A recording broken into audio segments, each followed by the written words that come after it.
Well, greetings and thanks for joining us for another episode of Lightbulb Moments. This is episode number 161. We'll actually have two parts today. So I guess it'll be episode 161, part A and part B, because we have two great guests, which I'll get to in a moment. Whether you are listening live, or viewing live and listening, or whether you're on YouTube, checking it out, or a podcast, we're glad you're with us. I'm Tom Kuhn. I'm host and curator of Lightbulb Moments. I'm also CEO and founder of Qnity. A lightbulb moment is a sudden realization, enlightenment, or inspiration. Remember, you can't start a fire without a spark. So hopefully today you'll get some sparks of some ideas. There'll be lightbulb moments of your own and that can do something to positively impact your business and your life. At Qnity, we're here to take what's confusing, overwhelming, and complicated to a simpler path to prosperity. And to prosper, remember to manage your ATM, the three currencies we have in life: attention, time, and money. And thank you for spending your precious time with us today. We love hearing from you, whether you got guest ideas, your own light bulb moments, or just you want to do a shout out, use the chat. Certainly you can email, go to our website, info@qnityinc.com. Also, if you're viewing this on YouTube or listen to the podcast, put some comments in the below in the chat. Check out past episodes, which we'll get to in a moment. But today we have two guests. We have Dave Murray of the Dijulius Group. He's VP and author of a new book that we're going to explore a little bit with Dave. And then we have Denise Boudreau from Salon Biz, Director of Sales. Always love having Denise as a guest, and we're going to explore some things about heat maps, some really cool stuff. So anyway, super excited to get to today. Our last round was with a triad of business owners, Josh, Brent, and Doug from Square One, which shows that partnerships of three can endure, because this one has endured and is going strong for over 26 years. So very great episode with these three gentlemen. Also, I recently had Joz Miller, who's a luxury spa consultant, and she's a senior education manager at Boulevard. Sydney Barry's been with us recently, as well as Deborah Neal, Minter Dial, Galen Paulson, Gay Gaddis, Katie Pritchard, Dr. Elizabeth Ridgman Garda, Sam Bricado, Mike Leggett, and Liz and Jess Arundel. These are just some recent episodes. Check them out. They're all awesome because they're awesome people, and their sharing was wonderful. Remember to submit your own lightbulb moment of your own. Use the chat. I want to give a shout out to our sponsors, who are Lightheart Sanders, who's a legacy sponsor. They've been a sponsor for multiple years, as well as Green Circle and Forest. So thanks to those companies. Upcoming dates, we do have some workshops coming up in the fall here, right in early September. Remember, September is a great month. It's called the Second New Year. It's a great time to go back to school. It's a great time to create some new initiatives in your business. And it's also a great time to join us for two of our workshops that are in Minnesota, September 9th and 10th. One is profit and the other one's growth.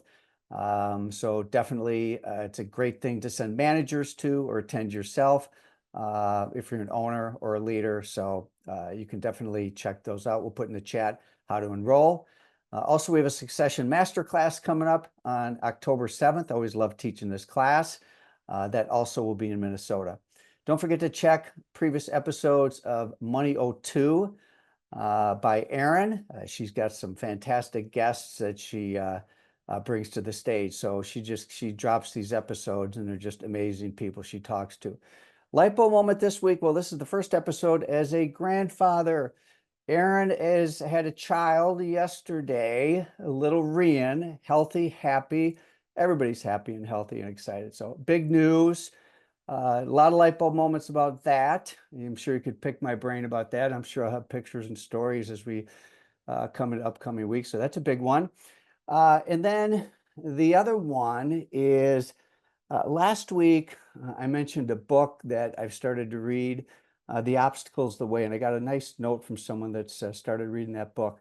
And, you know, I think that happy days, I think every day is a happy day personally, but there are hard things we go through in life. And The reality is that having a book like The Obstacle is the Way is a really great way to refrain what might look like a failure, a false start, a huge obstacle, and how to turn it upside down.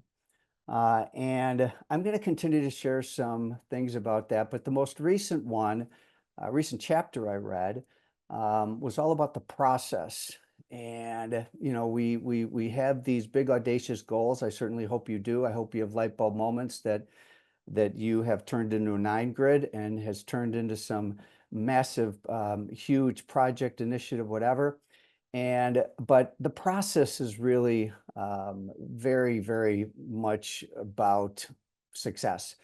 And the example they give us from Nick Saban, he's a former head coach at Alabama. I think he's former coach. I think he just retired. Someone might correct me in the chat on that. But extremely successful coach. And it was all about just focusing on the moment. It's all about focusing on the next play. It's focusing on doing your job. And at the end of the day, if that happens, your big audacious goals are going to happen. So also a lot of really great things in there about resiliency, persistence, and I just really am inspired by the book. So anyway, that's my two light bulb moments of the week. One is expect some more grandfather type stories. Also watch for some pictures of precious little Rian. And then Erin will be back with us after a couple months, back in October. So we're manning the fort without her for a while, but we're super happy for her. I'm super happy. We're all super happy. And then the other thing is, yeah, it's great news, but sometimes we don't always have great news and how to reposition a failure or something that has held you back into a big win. Anyway, those are my light bulb moments this week. All right, what I'd like to do now is I'd like to welcome our next guest, the one and only Dave Murray from the Dijulius Group. How are you, Dave? Tom, I am doing great. How are you today? I'm doing fantastic, thank you. Awesome. Let me get your bio read, okay? Sure. Then we're going to dig in. Boy, look, you are a learned man. You have a lot of books and a lot of things around you. But all right, you are VP of Consulting and co-author of the Employee Experience Revolution. Congratulations on authoring a book. That's a big deal. Thank you very much. It's something that I always wanted to do. It was a lot of work. I was lucky enough where I had my co-author with me, my boss, John Dijulius, who kind of shepherded me through that process, and it was a great experience. You're also a master at helping companies create real change that sticks. And the word sticks is emphasized. Excels at communication. It easily bridges the gap between corporate leaders and frontline team members, which is a noble task. You have a passion for building ideal environments, can lead your team, as it has his previous clients, towards attaining award-winning customer satisfaction, best place to work achievements, and record-breaking profits. Over 30 years experience in customer service. His background in sports and entertainment industry gives him an uncommon understanding of marketplace competition and high expectations. Unflappable and highly respected, Dave Murray is one of today's leading customer experience strategists. That's good stuff, Dave. Well, Yeah. thank you, Tom. I appreciate that. Unflappable. Are you unflappable around John DeJulius? Yeah, actually, that took some time, but yes, I would say that I've learned how to do that. John is a great friend. He's a amazing leader, and I'm so proud of everything that John's done in his career and life. And I've seen your name for years, Dave, and we had a chance to just see each other more in the hallways down in New Orleans in January. But you've been with the DeJulius Group like 11 years now, huh? Correct. Yes, it's been 11 years. So John's out doing a lot of keynotes, but you're the guy that goes into companies and really helps implement a lot of the things you teach. Is that right?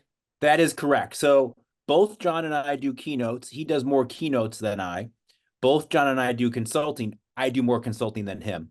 And so I'm out there with most of our client base, conducting the workshops, creating the tools that they want to then get published and rolled out. And that's how you read in my bio where we emphasize sticks.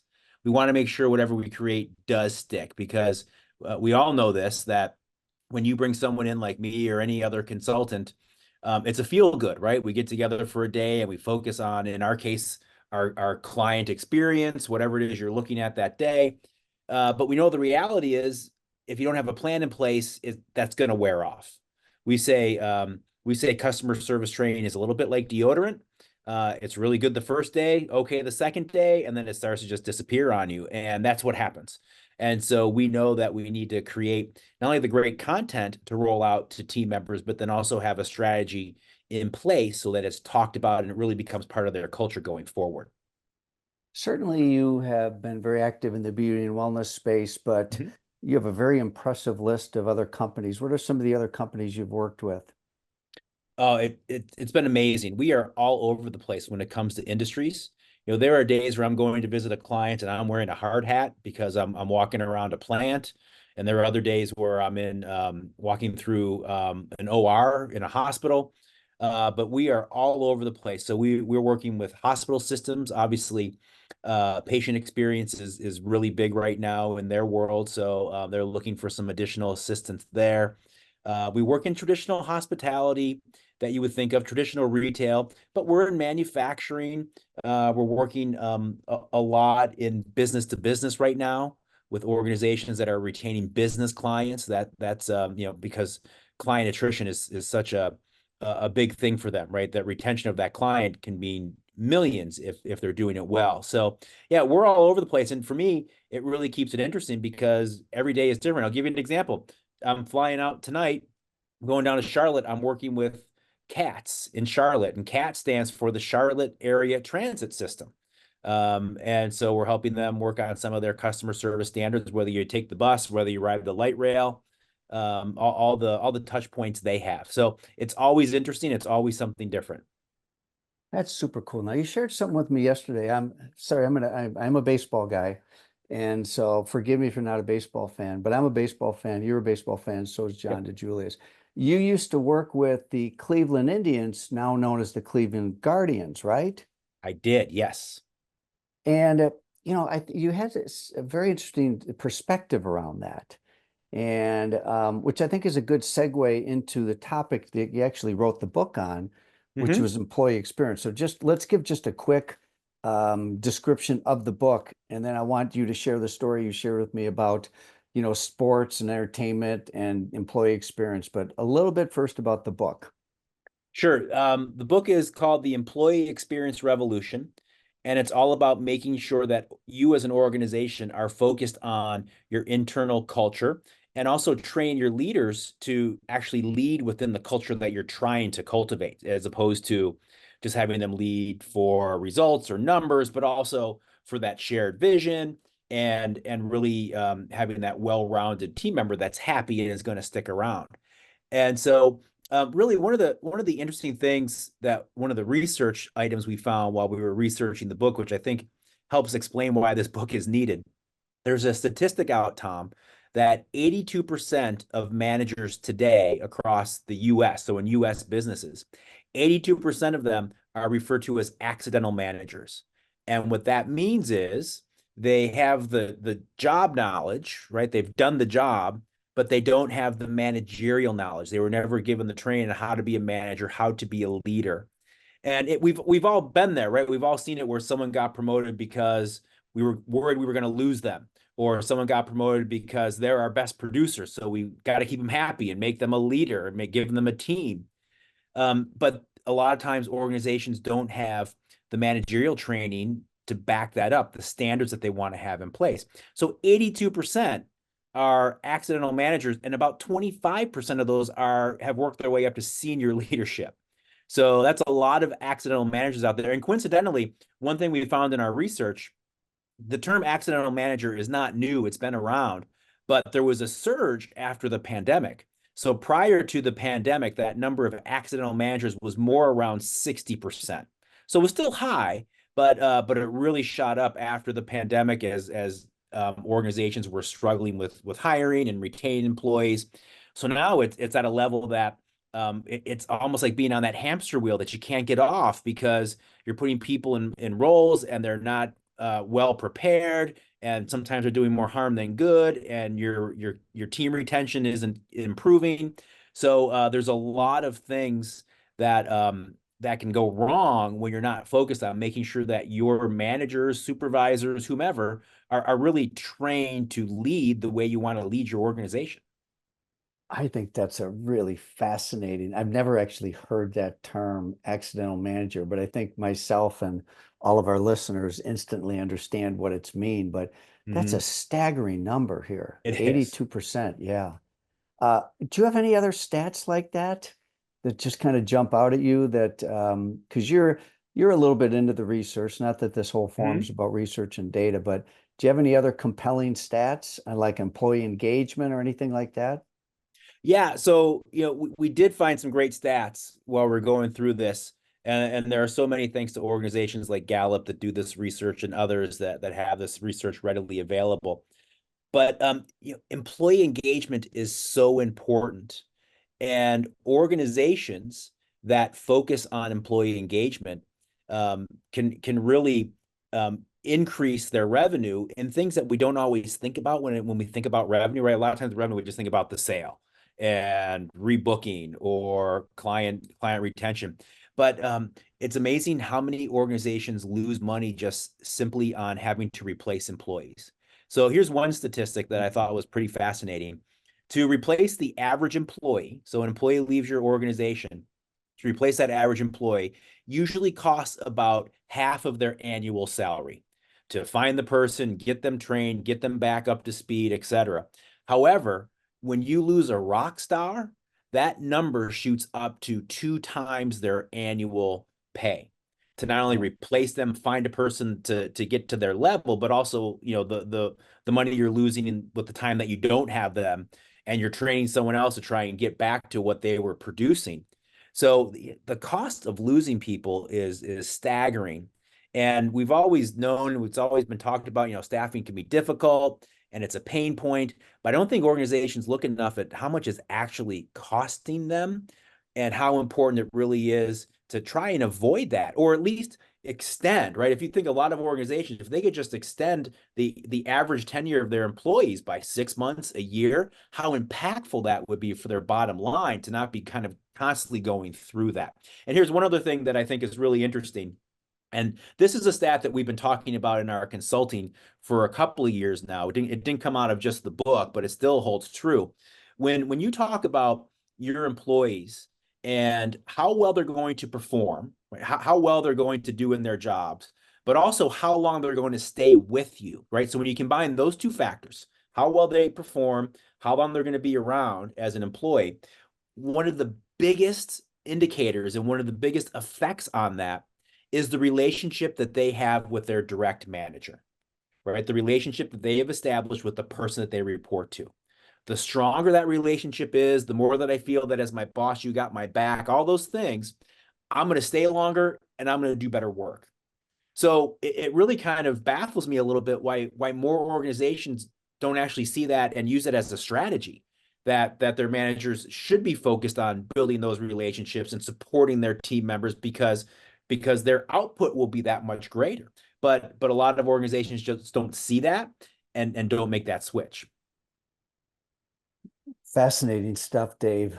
I have such a unique opportunity sitting in my chair, get to interview people like you as my curiosity just starts to go crazy here. And we do a lot of data work, and we just completed a study with most of the largest employers in the beauty space. It's a chain compensation study, and we will very soon be publishing our findings from that. But there was an alarming statistic to come out of this of 25,000 salon professionals. The staggering number of people that leave after 2 to 5 years. Mm, So we looked at length of service. A lot of people at 1 year, a lot of people 2 to 5 years. You go from 6 to 10 years, it drops like a rock. yeah. So to your point, if we can just extend that by 6 months, a year, maybe not preventing turnover. Obviously, you'd love to prevent turnover, especially when you share the kind of numbers that you just shared. Right. But even if you can extend the experience and just get a little bit more out of an employee, it's huge. And I'll tell you, Tom, turnover data is so helpful.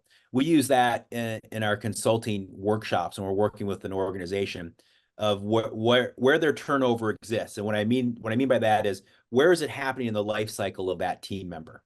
And if you look at it, if you look at all the numbers that an organization might provide, it's really telling, right? Sometimes we'll work with an organization, a lot of their turnover is happening in the first 90 days. Well, usually that means two things. Either you're throwing way too much at them, or your HR department did such a great job overselling the job that by the time I got to my job, I'm like, wait a minute, this isn't what they told me it was going to be. So the reason I bring that up is there's so much good information kind of behind the data, but organizations really have to kind of understand what that is and then how to adjust. I'll give you another example. To your point, if you're losing people at 6 years, they've been around and they've been a great employee for 5 years, and at 6 you start to lose them, then obviously you're not doing enough on the back end, right? Maybe you're focused too much on the front end and bringing the new people in and getting them up to speed, and you're not doing enough on the more tenured folks as far as recognition, et cetera, and start to take them for granted. And so the data really tells some good stories if you take a look at it and try to understand what it's telling you. Yeah, they might turn over in the first 90 days or 6 months because they don't like their accidental manager. True. Yes, that happens. Tell the Indians, Mhm. now known as the Guardians here. So you had some interesting perspective working for a professional sports franchise, which is a job. For example, me as a kid, are you kidding? If I knew there's a possibility for me to, work for the Chicago Cubs or Mhm. today Minnesota Twins, I mean, my God, I would have just, walked through walls to just be part of a professional organization like that. Yeah. But give your perspective being on the inside of an esteemed organization like this. So first of all, I loved it. I mean, the Cleveland Indians, now the Guardians, they're my hometown baseball team. I grew up with them. So it was a privilege and an honor to work there. I was there for 12 years total and loved every minute of it. I also had a chance to work for the Boston Bruins. I spent 5 years in the Boston Bruins organization in the NHL, and spent a little time with the Cleveland Cavaliers here in Cleveland as well in the NBA. But one thing I learned from my time in professional sports, and I think it's changed, right? I've been out of that game for 11 years now. So I think it has started to change. But one of the big things I learned, and one of the reasons I had such an interest in internal culture and what turned out to be the writing of this book, is I witnessed a lot of lousy cultures, right? I witnessed a lot of cultures that were kind of an old school mentality. It wasn't unusual to hear from maybe an upset manager that 100 people would take this job for less money, so just suck it up and get the job done, right? It just wasn't a really supportive atmosphere. And again, I think it has changed. And it wasn't all doom and gloom. Again, I loved every minute of my career and speak very highly of all the organizations I spent some time with.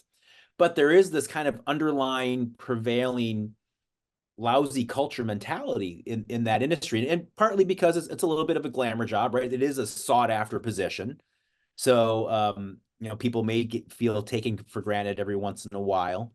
But that's one of the reasons why I was really interested in writing this book with John, is because I witnessed so many great people leave those organizations and others as well, not just in sports, but other places I've worked. But I witnessed so many great people leave organizations just because the culture wasn't that great and it wasn't supportive, and there really wasn't a clear path for growth. And we know that growth is so important for overall job satisfaction. That didn't exist. And so it was an interesting dynamic. There were a lot of people that were dying to get in there. Then they got in there for a year or two and kind of like, now what? And usually if you wanted to get a promotion, you had to go somewhere else. You had to go to the Minnesota Twins or go to the Cubs, or get that job at a different place that was hiring, because it was moving, growth moves so slowly. But again, I think it's changed quite a bit from what I've been hearing. I'm not there every day like I used to be, but I hear it's changing for the better, and I hope it continues to, because again, they're all great organizations, and I want them to thrive inside and out on the field. Yeah. Dave, you're a great communicator. I've got to have to compliment you. I really love the way that you communicate. Thank Um, you. the book, I have to imagine a lot of the book was really based upon your experience in the field. Is that true? That is true. So a lot of it is based on our work with our clients over the last 11 plus years. I've been around for 11 of those, but John was doing this for about 8 or so before I joined the organization. So we're looking at almost 20 years of consulting with organizations, both on the external experience, the external client, but then also the internal. And I can tell you, Tom, over the last 6 or 7 years or so, our focus has become a little more on the internal. We still do a lot on the external client experience. That's still a huge part of our business and really important. But our customers, our clients told us that they were having issues, right? That this is great. We love the external stuff we're doing, but we can't hire fast enough, right? We keep losing people. So it just came to light that so many organizations were having issues with the internal culture that it became a bigger piece of our business, a bigger piece of what we do with organizations. I'm just writing myself a little note here. I mean, I'm potentially working on a project that really will address head-on retention, and I might need to tap into you guys a little bit more on that. So, Sure.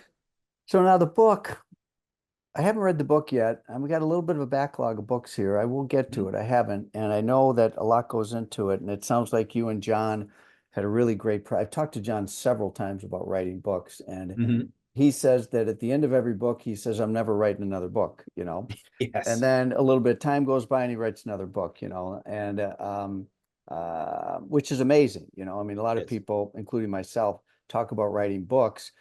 I create courses, I'm not Mm-hmm. as good at, writing books, but courses we're pretty good at here. Um, so without getting into the process with you and John and all that, some of the key topics, I think what you did is you did a series of webinars, like one for each chapter. Is that what you We did. did? We just wrapped that up last week. Yes. And so I have a list of different things that you talk about, like the active role of leaders in shaping culture, customer experience design, employee experience, presentation skills, hiring, breaking down silos, interdepartmental and intercultural understanding of roles. This is good stuff. Facilitative leadership approach, notions about leadership and accidental leaders. I'm kind of listing just some of your key Mm-hmm. topics here. You cover a lot of stuff here. Efficient teams that create zero risk companies. All right, what does that mean? Create a So zero risk we company? we define zero risk as an organization that is zero risk with which to work. So an example would be Nordstrom's, right? People buy from Nordstrom's, they'll pay more because they know they have such a liberal return policy. At one point, it was, no questions asked, period. It's changed a little bit recently, but it's still a very liberal return policy. They have confidence that if something goes wrong, they will make it right as an organization. So Mhm. that's how we define zero risk. So we actually have a workshop that we do with our clients. It's more of an external customer focus, but there's a lot of internal applications as well. That's all about, are our team members prepared to properly handle complaints? What's going to happen when a complaint comes in? Because a lot of organizations, you're playing what we call employee roulette, right? If you call in at 9 a.m. and Mary's on the job and she answers the phone, it's going to be great. But if you call in at 11 and Bill's there, we're kind of holding our breath that Bill does a good job. And so what we find is a lot of organizations just don't have consistency, even with something as simple as, how do we handle a complaint? How do we actually communicate back and forth with that customer as they're making a complaint to us? And what does that look like? And what steps do we follow? Making sure that it gets reported and something happens, some sort of activity happens, a follow-up.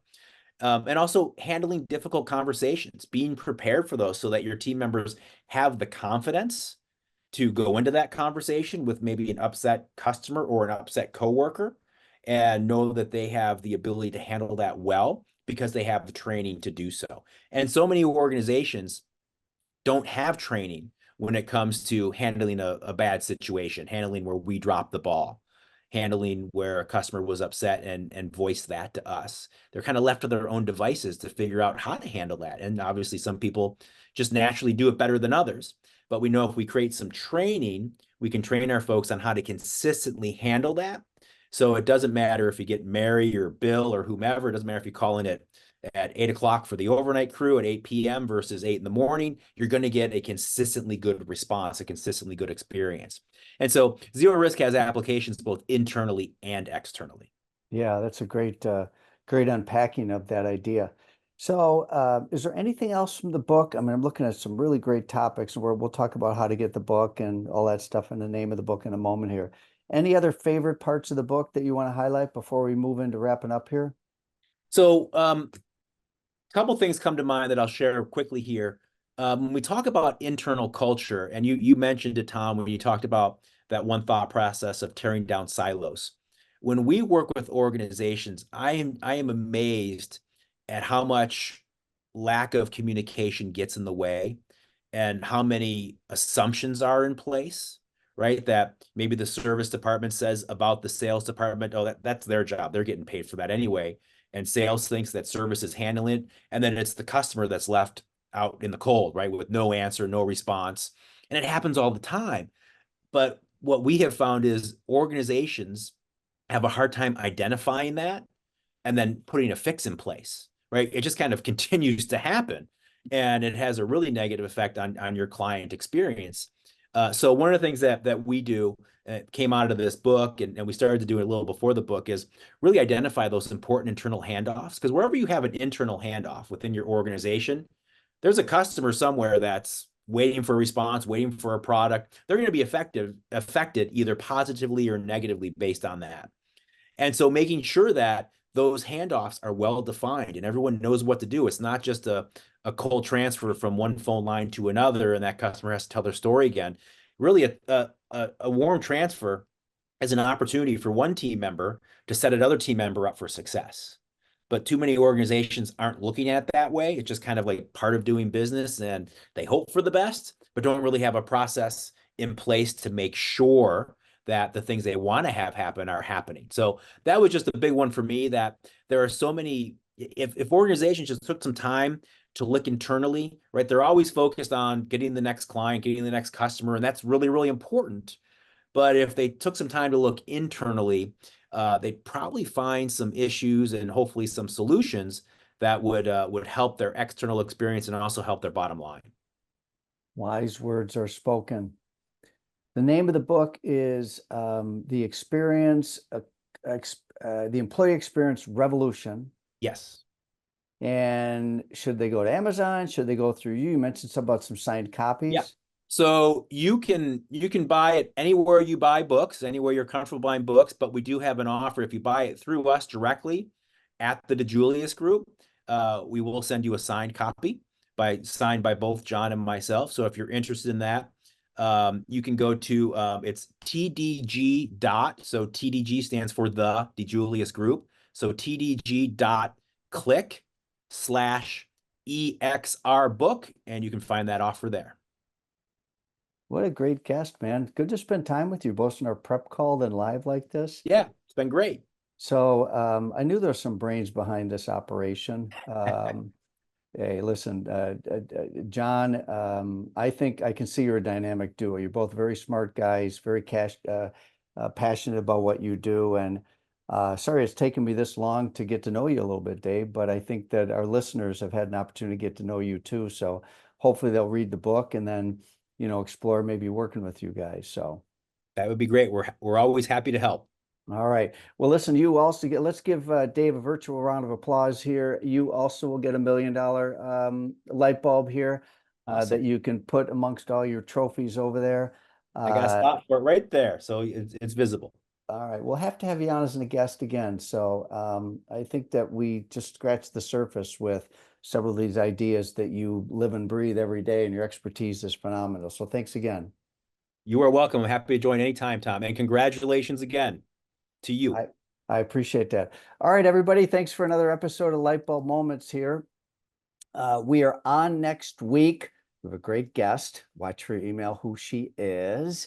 And again, shout out to our sponsors, Lightheart Sanders, Green Circle, and Forest. A shout out to Denise Boudreau from Salon Biz. What a great segment on stat mats. And then, of course, Dave Murray from the Dijulius Group. Thanks also to the Qnity team who behind the scenes makes a lot of this stuff happen. And most importantly, thanks for spending some of your precious attention and time with us today. Hope to see you next week. Thanks again. Bye.